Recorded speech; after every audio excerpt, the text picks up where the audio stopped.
To join our compassionate and passionate speakers for this season, today we have the honor of welcoming Miss Mickey Matheson. Hi, thank you for having me. Good evening, and I guess good morning to you. Thank you. Welcome, Mickey.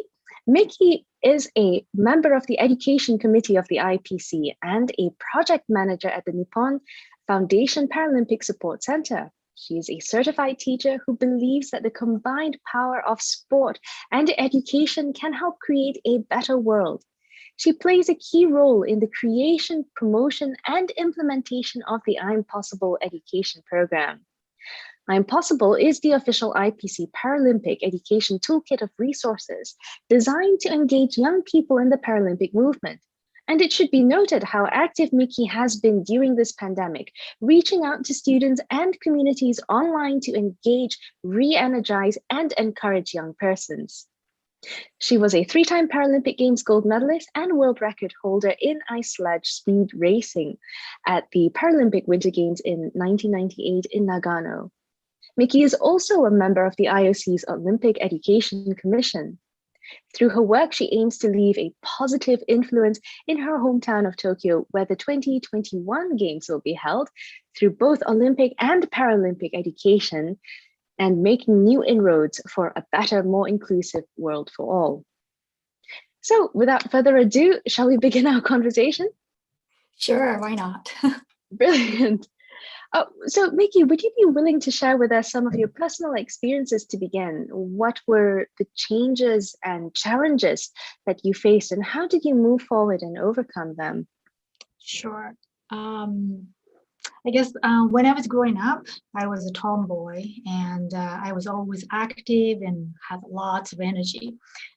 I was interested in sports since early age.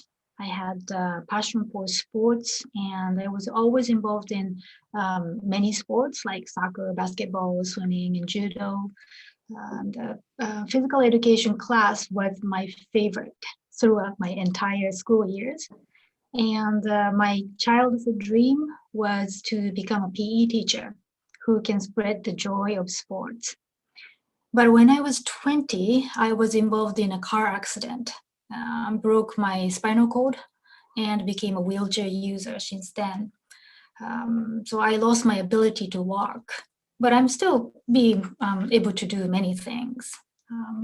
So life in a wheelchair provided me with new experiences and new opportunities, like, as you mentioned, representing my country at the Paralympic Games. The para sports are the platform to showcase abilities and possibilities of people. We all know that sports will bring health and wellness through physical activities, but I would like to address that para sports have very unique ability to challenge stigma attached to the disability, or create equal opportunity, display accessibility of the built environment, and help us to promote the importance of human rights and dignity. So now I am involved in work to raise awareness of the Paralympic movement through education.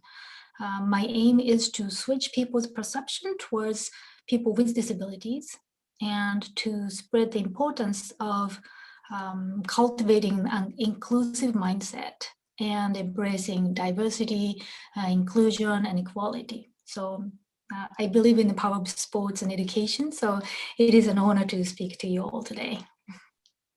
Thank you very much.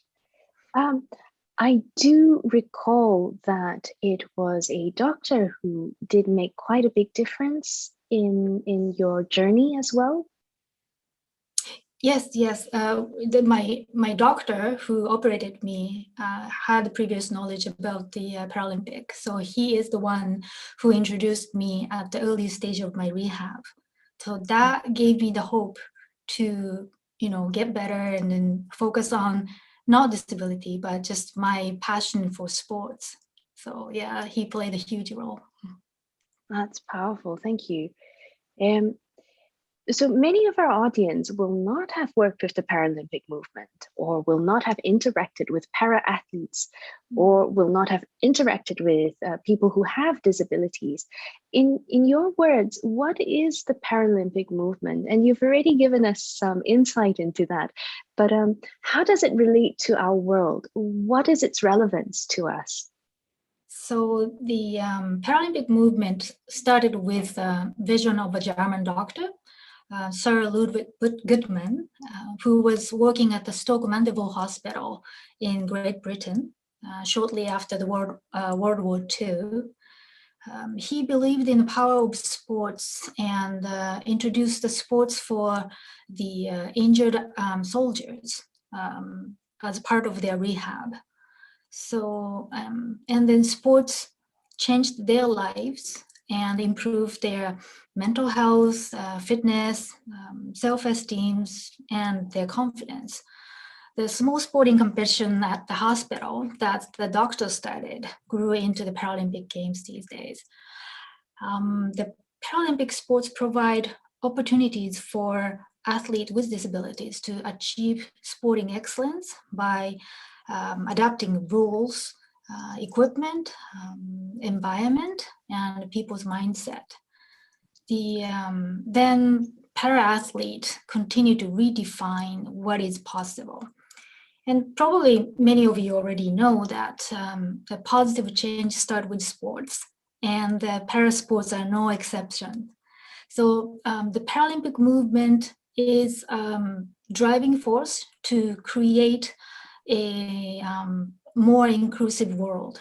In my mind, the Paralympic movement has a really strong message that there is respect and equal opportunity for all of us.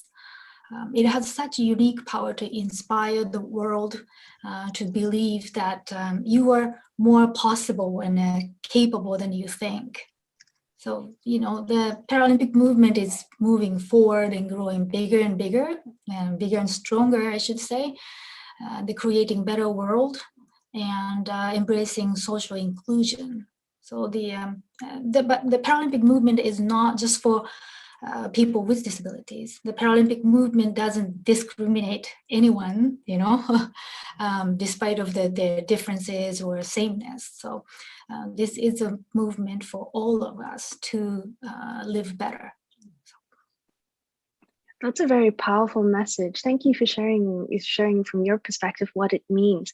And in fact, that made me remember that, for example, in wheelchair curling, for example, it's not only necessarily we've seen basically entire families out on the ice playing together because the nature of the adaptations makes it possible for everyone to participate. It doesn't matter how young or how old. And that to me was eye-opening, and I appreciate what you're saying about inclusion as a powerful message. Thank you. So, as you said, by its very nature, the movement is one that highlights and advocates for inclusion. Now, in our previous two conversations, both Ileana and Dr. Teo, one is an architect who integrates the design of spaces with accessibility and culture change, and Dr. Teo, who is a medical doctor who seeks to empower, engage, and uplift children with disabilities and also their families. They shared their perspectives that inclusion of those who have disability provides benefits and support to all persons of all walks and lives and ages.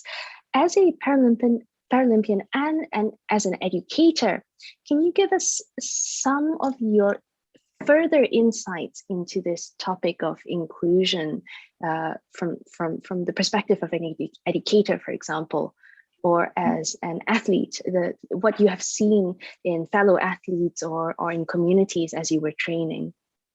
I see.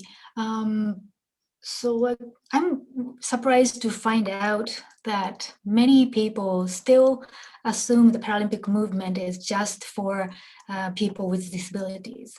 But this is the movement for all people, and then we can all benefit from it. And the Paralympic movement is not just for the field of sports. we just use Paralympics as a tool to spread the awareness and embrace inclusion and diversity. Of course, it will help us to enrich our experience on the field of play, but also our life in general, which is outside of the playing field. I hear many stories from teachers that after learning about inclusion through Paralympic education, students started to think about how to make their environment more inclusive long after they had lessons. And also what surprised me the most is that even well-experienced teachers, they found themselves to learn new principles of inclusion, which enrich their teaching experiences. So like they apply an inclusive mindset in reviewing their own teaching style. They set rules in classroom with an inclusive mindset.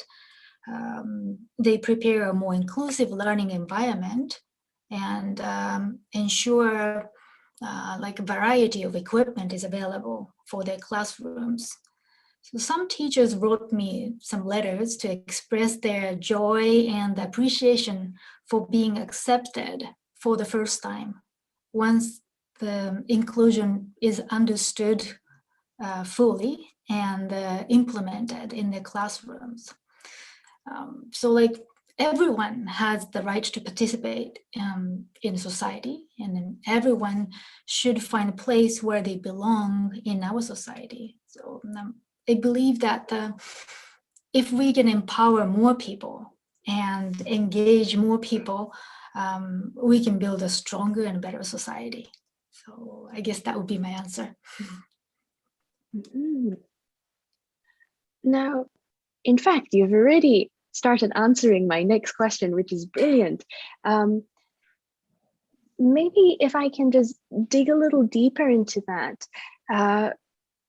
So yes, it's a powerful tool that is empowering both educators and children in subtle and in not so subtle, in very obvious ways.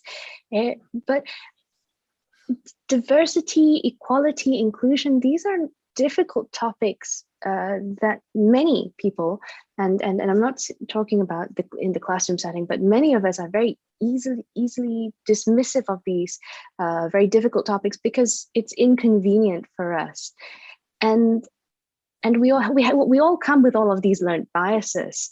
And I wonder what your challenges are when you come in as an educator, or when you come in with this education program faced with this wall of either indifference or bias, or actually is your experience not that you're faced with the wall of indifference? I'm really curious about that. I guess like you raised so many points and there's way complex questions, you know. I guess it is very difficult to answer in short, but let me try to answer as simply as I can. As I mentioned at the beginning, I play a key role in developing and implementing and promoting Paralympic education with the aim of creating a more inclusive world. I describe my work as planting seeds of inclusive mindset to our younger generation through educators. And so and no one ever told me that embracing equality, diversity, and inclusion was a bad thing. And I'm sure all of the people here, or at least the majority of the people here, agree with this as well. However, as you mentioned or implied, no matter what part of the world I visited, there are always a pathetic, audience out there for these topics. And I believe that the key to success are, I call it as a 3 R's, like make it relatable, make it relevant, and make it real.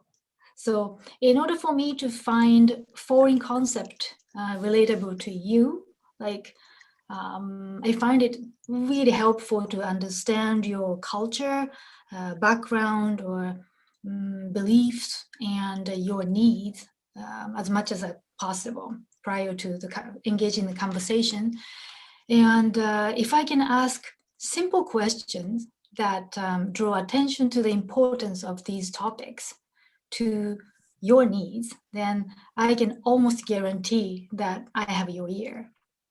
Then, if I can make you understand why these topics matter to you and how these things impact your business or the products or service, then I have your interest.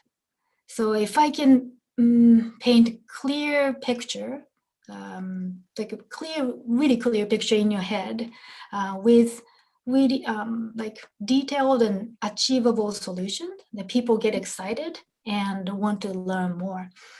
So once everybody take action and gain positive experiences, you want to share it with others, So, and my couple piece of advice is that could be useful to overcome apathy around inclusion, diversity, and equality. I think I can think of another 3 things.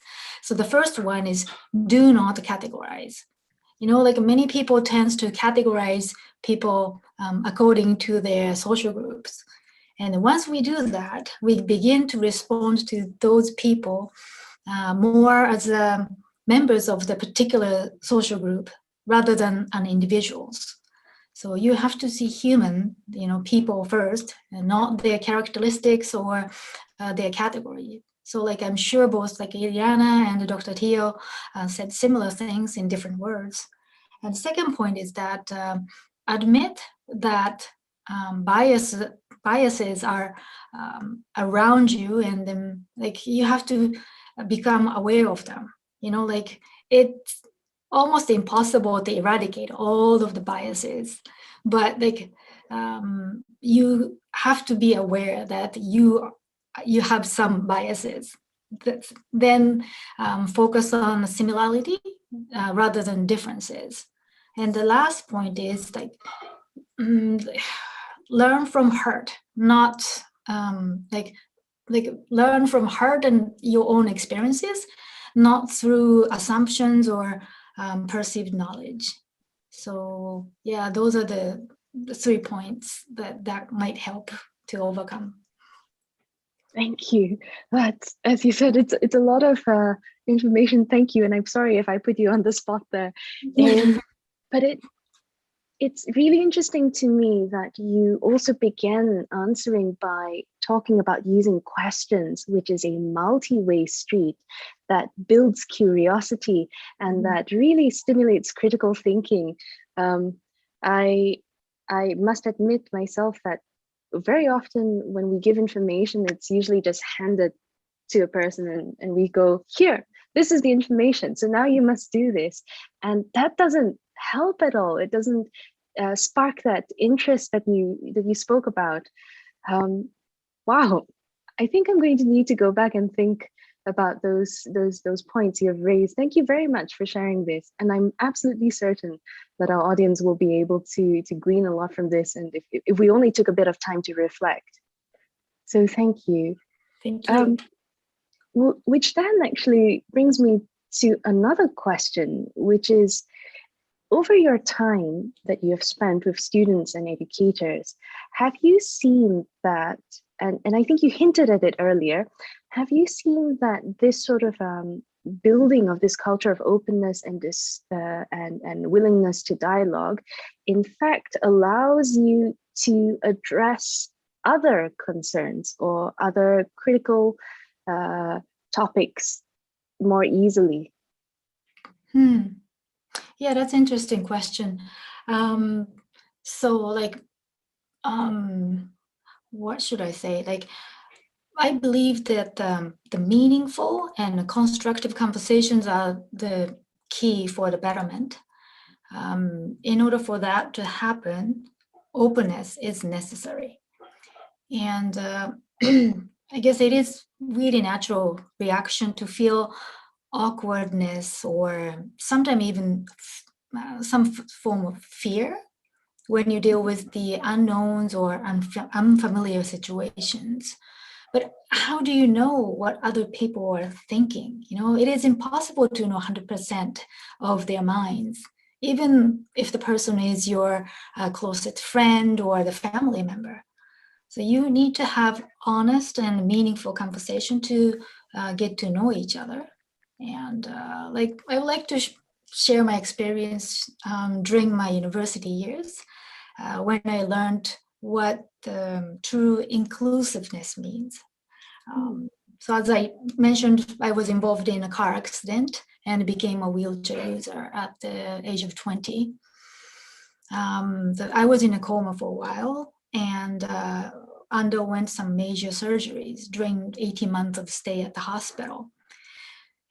But after I was discharged from the hospital, I had decided to pursue my dream of becoming a PE teacher.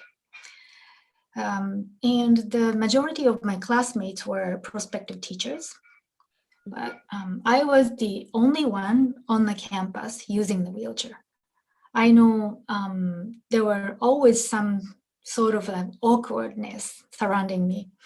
And I remember during my physical education classes was the time when I used my brain the most, not other the subject during the phys ed class.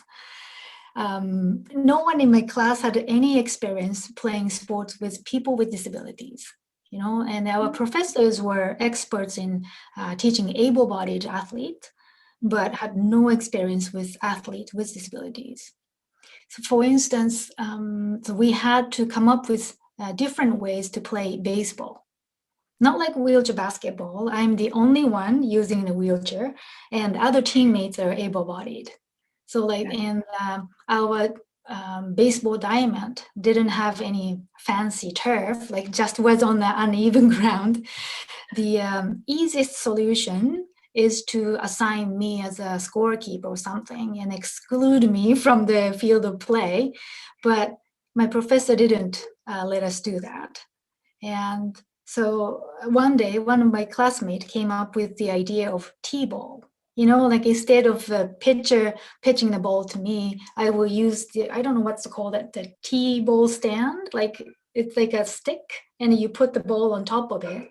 And so I would just hit the ball, so that's called a T-ball. So why don't we do that? And then we tried that first. At the beginning, it sounded good on paper, but I didn't really like it. Because in my mind, T-ball is for the little kids, little kids are, 4 or 5, 6 years old. So if you have no hand and eye coordination, they start kind of this first step of playing baseball. But so the adaptation of the rules created kind of unwanted attention and made me feel really embarrassed and kiddish, So even after I hit the ball very hard, I was out, as it took forever for me to push my wheelchair to the first base.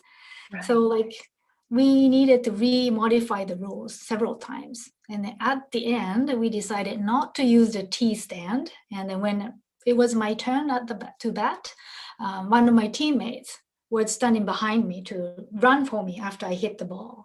So throughout the experience, we had learned that creating inclusive rule has no right or wrong answers. We have to change the rules as we go, and we find ways to fit the particular situation, what the group of people agree the most. So we have to, based on the score of the highest satisfaction of the participants of the activity. So I have seen on many occasions that adults or teachers come up with some rules and the young children just follow the rules.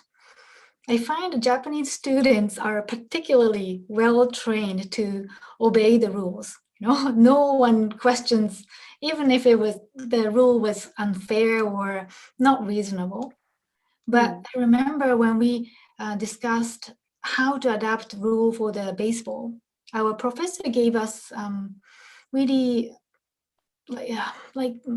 he provided us with space where everyone can express our honest opinion, and every different opinion was acknowledged and accepted. So that was how we were able to carry very meaningful and deep dialogue. And to be honest with you, like at the time, I felt really terrible for all my classmates to go through such an extra work just because I was in the class. I felt it was kind of a burden to the class, but soon after we graduated from the university, and most of my peers became teachers, I started receiving like many letters of appreciation from my classmates. The experience to find a better solution for the baseball rules apparently cultivated an inclusive mindset and adaptability, which become one of the most important tools that they use at the school every day. So like one experience could apply to many different stuff. So My goodness, thank you. It really, wow, thank you for sharing that. There are so many thoughts running through my head right now from what you've shared. Predominantly, how powerful so basically from as you mentioned, the inclusion has expanded to something much more than an exercise with a fellow student, for example, but it has continued to impact others and their students as well. And the other one being something you highlighted, which is being able to create a targeted response, and how inclusion has no right or wrong answers. We recently spoke about this as well on the topic of safeguarding, where yes, it's so important to have general rules and understandings, but with these very generic understandings and generic rules, people fall through the gaps. We end up not taking into consideration the unique context of different people, different cultures. And I think that's a universal experience, and to hear it also from you is a very interesting point. So, my goodness. So, in fact, you've spoken about your classmates and your experience with educators, but could you also share a little bit about the young persons that you work with? What are some of and especially now, the pandemic is a completely unique situation, and it is phenomenally stressful for all of us and for our young children who have so much energy and need an outlet and need connection, and humans are social creatures.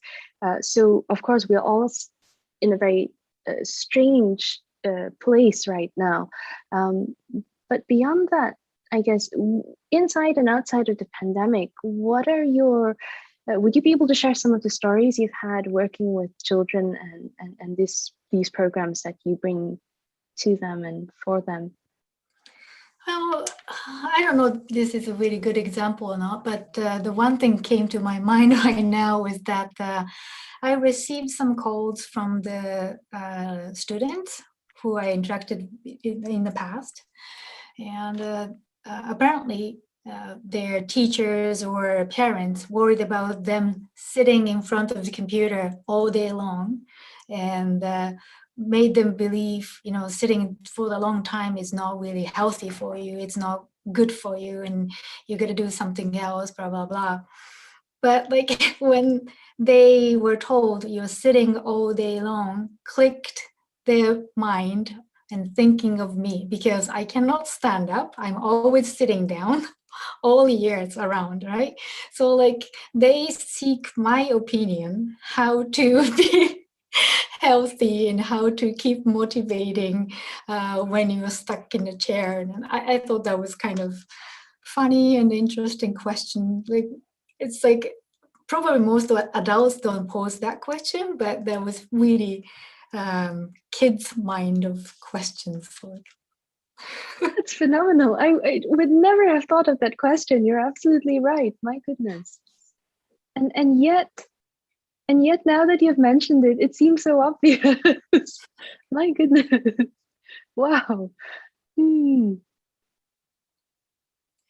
And then Wow. also some kids asked me, probably they remember my world changed all of a sudden because of the accident.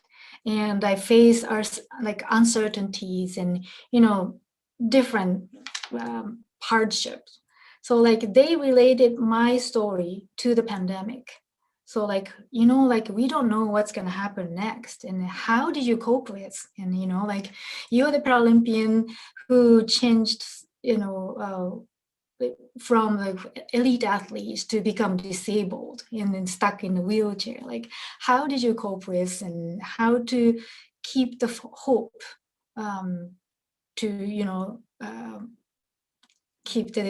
keep on moving. So like, I thought that was something very interesting, the way to think the situation differently. So yeah, like the kids' minds always surprise me, and I learn a lot from them. Yeah.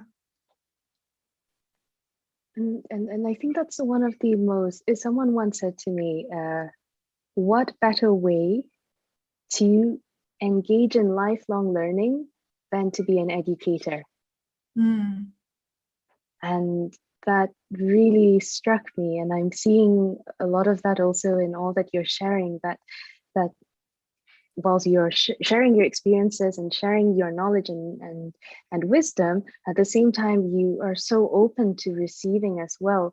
And I think that's a powerful message for everyone, really, not only young people, but it's a very empowering message. Yeah, like we're feeding out each other and then, making better at ourselves. So like that's really, really good circle, I should say. Indeed. Do you see pretty obviously, I suppose, a lot of changes in the children who are going through these programs together with you? Because we learn our behaviors, we learn our we learn how we learn where our boundaries are, so to speak, in society, and we also learn our understandings of different things. When children, I suppose, or even educators begin to get a clearer understanding of impairment and about disability in society, what are some of the changes that you've seen most obviously, I guess, in your students or in the educators as well? Oh, I guess like adults probably point out many differences, but children don't see just differences. They point out the sameness as well. And they don't cope up with disability as much as we assume they do. So like in their mind, they don't see me as disabled. Like they see me just using different way to do things differently. So like they don't look down or judge me or nothing, just, this is who I am. And then they know how to go around me, So, yeah, I don't know, like I lost my train of thought, but like if we provide like meaningful and like really real interactions with people with disabilities, then people will tend to forget about the differences and just accept who you are. So like, if you can reach to that point, like, I think we are gold, you know? Yeah. Wow. I actually, when you mentioned about how children do not see difference as much as we think that they do, and in fact, it's the adults who tend to point out the differences, even after going through a program like this, I need to go back and do some soul searching. I immediately felt a prick of conscience for my own assumptions and my own biases. My goodness, wow. Okay. Oh, actually, which brings us to the point of you mentioned that there is a real fear of not wanting to offend people in general, of not wanting to say or do the wrong things. And of course, this very often then leads us to inaction and the continuation of the lack of understanding. Can you offer some words of advice to us who are very afraid to take the first step? And hand on heart, I've absolutely been afraid to take the first step. The first Paralympic Games that I worked at, when I saw the chef de mission of a particular nation, I was terrified to make a first step, and and I didn't know what to do, what to say. I didn't want to offend the person, but there you go. Well, you know, like I get similar questions all the time, and I want you to understand that I can only provide my answer, and it is impossible to speak on behalf of all the people with disabilities. You know, like you may put all people with disabilities in one category, but no individuals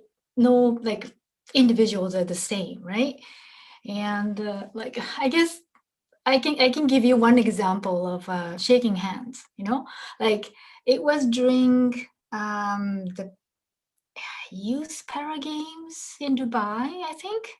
So that basically, I was given I was kind of I was given out the mascot for the athlete who were on the podium at the medal ceremony.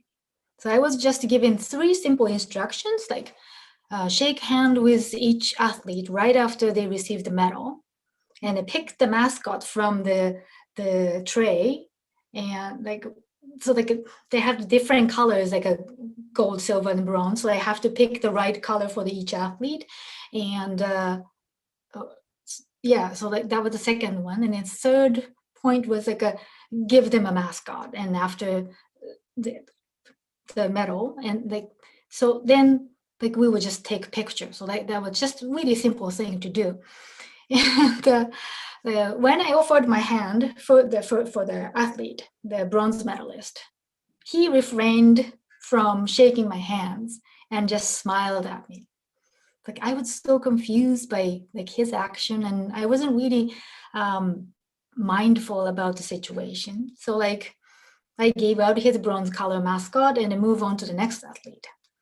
And when I offered my hand to the silver medalist, I just realized that he was missing right arm above his elbow. So like in a split of a second, like I was thinking like whether should I like switch my hands and offer my left hand, but he like wiggled his stump just like that, like around here.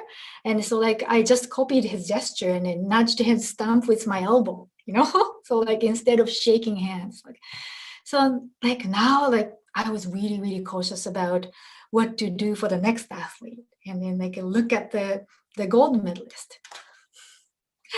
He was missing both arms. And I guess, you know, like, well, okay, but I can do the newly like learned handshake, which the silver medalist told me. So like I just did that. But I have to give out my mascot to him. So like, but he has no arms. What do I do? And you know, but like we didn't speak the same language. So like, but I guess he understood what I was thinking. And he just did this like this. So like, so like I placed the mascot in on his shoulder, and he just carefully shrugged his shoulder to, you know, hold, and then we just giggled together.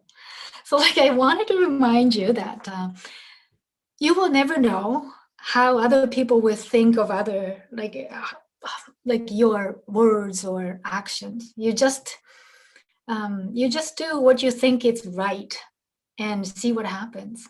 Like, so like even from this like few minutes of the award ceremony, I learned like two things. Like the first one's like there are people who refrain from shaking hands with the opposite sex because of their religion.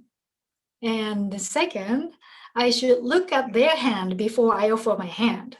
So if the person is missing on the right hand, I offer my left hand. And if they're missing both hands, I will just wait and see and what the people, like that person does.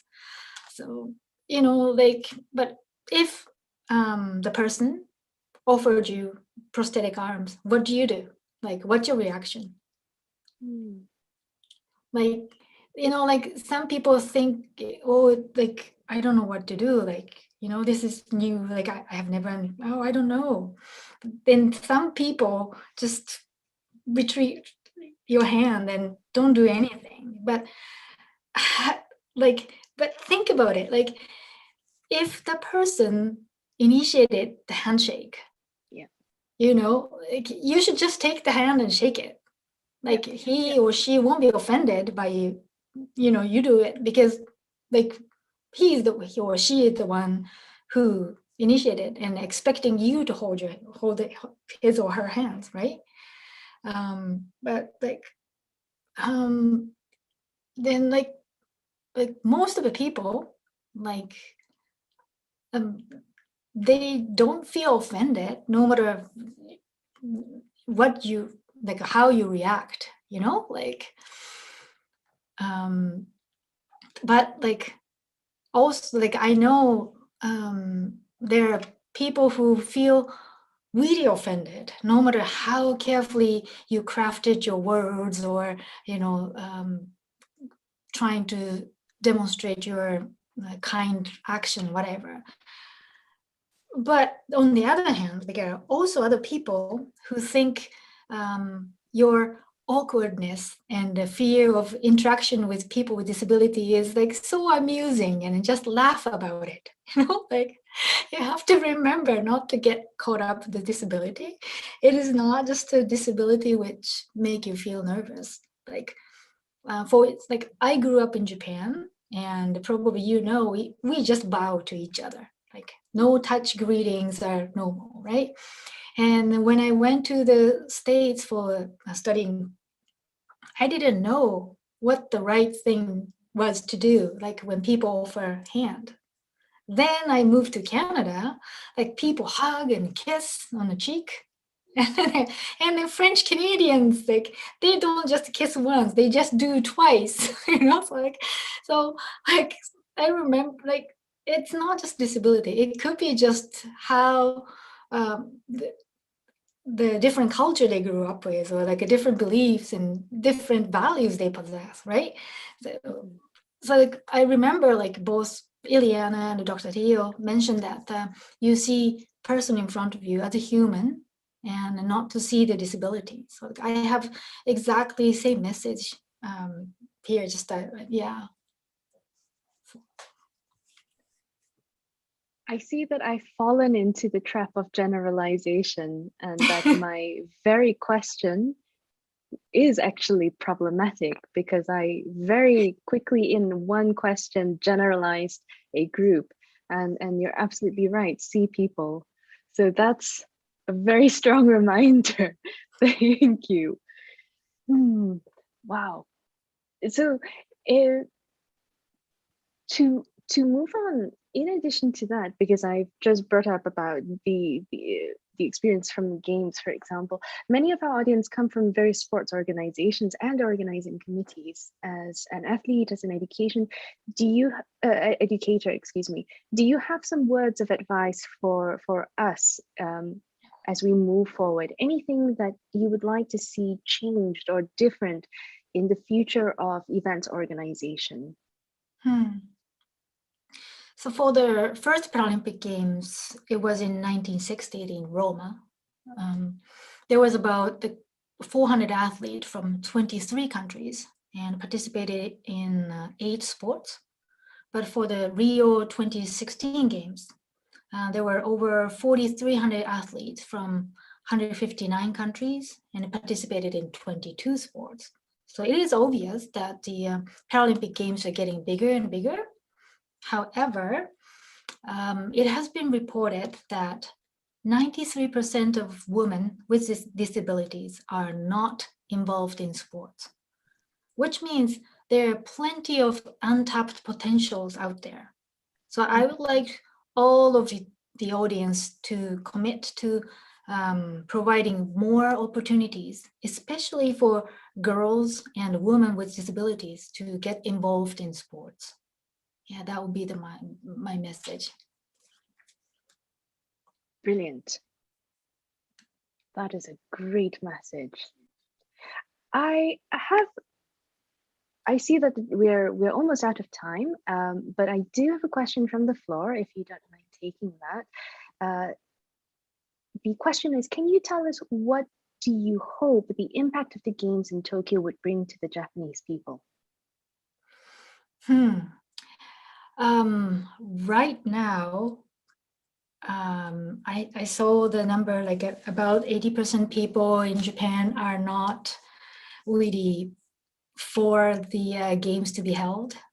But I know the power of sports, and once we can deliver safe and secure the games, like you will see the hopes and you will see how powerful sports will change people. And like for instance, Ileana, she will be the chef de mission for the refugee team, right? So like if you see those athletes and who are the symbol of hopes, and then they are training so hard to show other people in the same situation that there are different lives out there and you can change, and then there are so many different opportunities for you as well. So like I would like to see the game will be the stage to display the hope for many people in different degrees. Thank you. So with that, I'd like to ask, do you have anything else that you would like to highlight, any final points that you would like to share with our audience?